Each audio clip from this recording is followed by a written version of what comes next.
পরে গ্রামের বাড়িতে পিকনিকের আয়োজন করা হলো, তার জন্য আমরা চাঁদা তুলতেছি।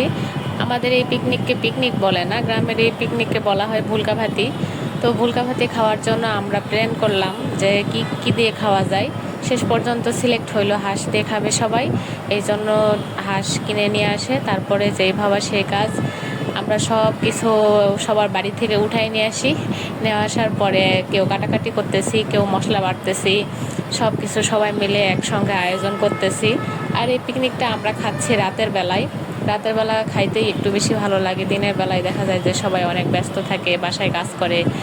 আর রাতের বেলায় সবাই ফ্রি থাকে।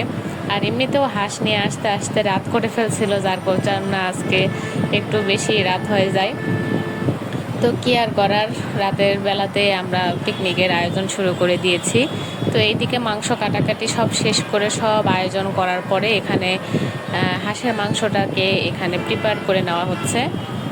তার জন্য আমার ভাবি এখানে সব মশলা অ্যাড করে দিচ্ছে, দিয়ে আর তারপরে সব মাংসগুলোতে একসঙ্গে সুন্দর করে মাখিয়ে নিচ্ছে।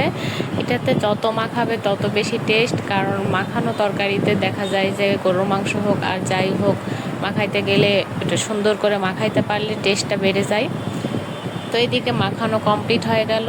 তো আমরা চেয়েছিলাম যে বাড়ির বাহিরে নতুন কোনো একটা চুলায় পিকনিক করব, কিন্তু হঠাৎ করে বৃষ্টি আসার কারণে বাহিরে সব কিছু ভিজে যায়, যার কারণে আমরা বাসার ভেতরেই রান্নাটা করে ফেলি।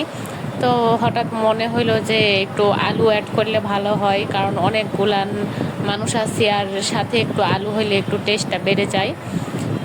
এই জন্য কিছু আলু অ্যাড করে আলাদা করে ভেজে নেওয়া হয়েছে।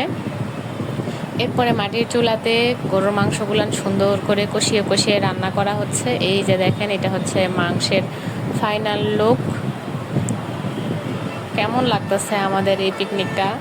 আর এখানে সবার বাটিগুলা নিয়ে এসে ভাগ করা হচ্ছে, মনে হচ্ছে যে হোস্টেলের মিল ভাগ করতেছে, এরকম একটা অবস্থা। যাই হোক, আল্লাহ হাফেজ।